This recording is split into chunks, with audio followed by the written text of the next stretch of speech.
샬롬 사랑합니다. 축복합니다. 하나님의 은혜와 평강이 자매님의 가정과 하시는 모든 일들이 함께 하시길 간절히 축원합니다. 코로나로 인해 작년에 신방을 하지 못했고 올해도 이제 대면 신방이 어려워져서 영상을 통하여서 각 가정마다 신방을 하고 있습니다. 오늘 읽을 말씀은 자매님이 작년에 교회에 보내주신 자매님의 가정의 그 소망의 말씀입니다. 제가 먼저 말씀을 읽겠습니다. 잠언 16장 9절 말씀입니다. 사람이 마음으로 자기의 길을 계획할지라도 그의 걸음을 인도하시는 이는 여호와시니라. 아멘. 오늘 말씀에 보면은 그 걸음을 인도하시는 이는 여호와시니라 라는 말씀이 나와 있습니다. 잘 지내고 계신지요? 지난번에 기부산 다리는 시간이 지났긴 했지만 괜찮으신지 궁금합니다. 오랫동안 뵙지 못했습니다. 비록 쌍방으로 이렇게 이야기를 나눌 수는 없지만 이 영상을 통하여서 만날 수 있게 됨을 참 감사히 생각을 하고 있습니다. 코로나 확진자의 수가 줄지 않고 있습니다. 거리두기 4단계도 유지되고 있지만 그 예배 인원은 자석수 10%까지 들 수가 있기 때문에 지지난주부터 이제 주일 예배는 방역수칙 잘 지키고 1부와 2부로 각 예배실에 모니터를 설치하고 이렇게 나누어서 예배를 드리고 있습니다.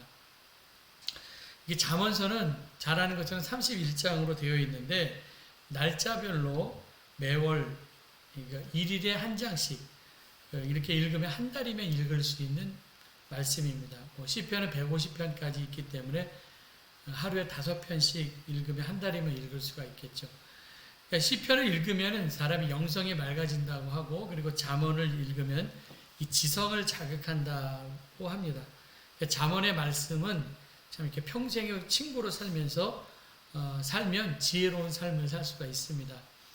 오늘 말씀에 그 인생을 살다 보면은 참 내 계획대로 되지 않고 길이 막힐 때가 있습니다.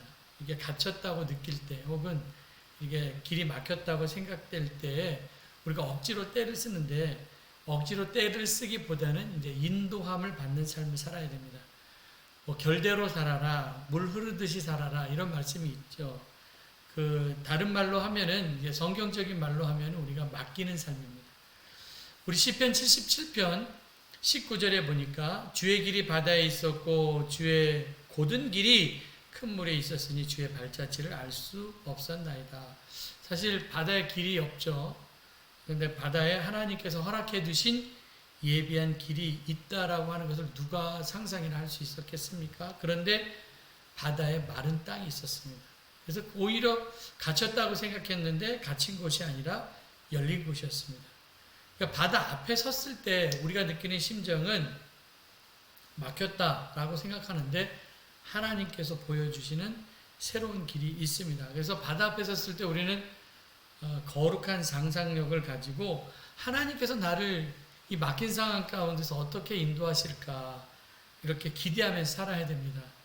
오히려 가야 할 길이 많은 사람은 가는 길이 더 힘들고 오직 한 길만 있는 사람은 가는 길로 걱정하지 않죠. 한 길로 가니까. 그래서 성령의 인도하심을 맡기고 우리는 따라가면 됩니다. 길을 갈 때 맡긴다는 것은 사실 믿지 못하면 맡기지 못합니다. 내가 할 수 있는 것에는 한계가 있습니다. 그러니까 사람이 알을 품는다고 병아리가 되지 않죠.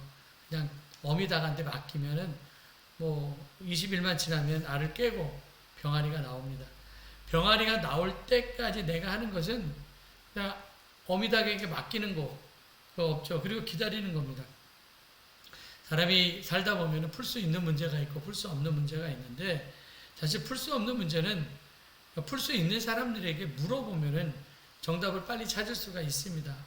저도 일을 이루시고 성취하시는 분은 하나님이시기 때문에 우리가 믿고 나갈 때 하나님께서 분명히 우리를 선한 길로 인도해 주실 줄 믿습니다.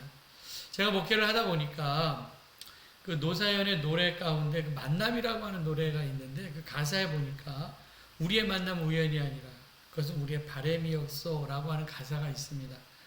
근데 그 뒷가사를 바꾸면 우리의 만남은 우연이 아니라 그것은 하나님의 도우심이었어 이렇게 바꾸고 싶을 때가 있습니다. 그러니까 계획한 것이나 어떤 길을 가려고 할 때 이게 충분한 기도를 하고 나면 하나님께서 도와주시는 동역자를 붙여주시고 만나게 할 때도 있고 또 도움을 주는 사람을 만날 때가 있습니다. 자매님의 삶의 오늘 소망의 말씀처럼 자매님이 가는 그 길마다 하나님의 인도하심을 믿고 조심스럽게 한 걸음씩 한 걸음씩 나아갈 때 낯선 길도 막힌 것 같지만 열어주시고 그리고 내가 상상할 수 있는 뻔한 길이 아니라 정말 내가 예측할 수 없는 새로운 길을 보여주실 줄 믿습니다.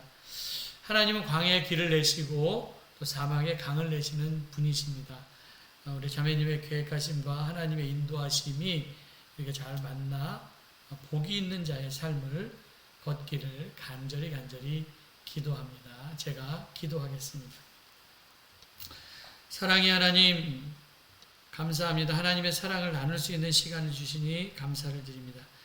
지난 1년 8개월 동안 코로나로 인해 거리를 두며 살았습니다. 영상으로나마 함께 말씀을 나누게 함을 감사를 드립니다. 우리 하나님의 선하신 뜻대로 우리 사랑하는 정수아 자매님을 위해 기도합니다. 자매님의 삶과 계획하고 있는 모든 앞으로의 삶도 선한 길로 인도해 주시옵소서. 영혼이 잘된 같이 범사가 잘되고 강건함이 있기를 기도합니다. 삶에 복을 주시어서 지경이 넓어지게 하시고 말뚝이 견고하게 하셔서 흔들림이 없게 하시며 하나님이 손이 도와주셔서 모든 환난으로부터 벗어나게 하시고 모든 근심이 사라지게 하여 주시옵소서. 하는 모든 일마다 잘되게 하시고 기도하고 구하는 것보다 더 넘치게 채워주시옵소서. 학생들을 가르칠 때 영과 육이 강건하여 몸이 피곤하지 않게 하시며 정말 기쁜 마음으로 가르치게 하여 주시옵소서. 그리고 마음의 평안함을 누리며 살아서 눈에서 이제 눈물이 사라지고 기쁜 일들만 있게 하여 주시옵소서. 시냇가에 심겨 나무처럼 가뭄을 해도 그 잎이 마르지 않는 열매 맺는 삶을 살게 하여 주시옵소서. 지금 기도하고 있는 문제들이 다 풀려지고 막혔던 것들이 다 열려져서 아브라함처럼 축복의 통로로 살게 하여 주시옵소서. 육신적으로 강건하게 하시고 웃음이 있는 기쁜 일들만 있게 하여 주시옵소서. 자매님의 가정을 지켜주시고 우리 정권사님과 부모님의 건강을 지켜주시옵소서. 믿음으로 살아서 가는 길이 평탄하고 형통하게 하여 주시옵소서. 앞으로의 미래의 삶도 지켜주시고 오늘 함께 나눈 이 말씀이 축복의 말씀이 되기를 원하오며 예수님의 이름으로 기도드립니다. 아멘.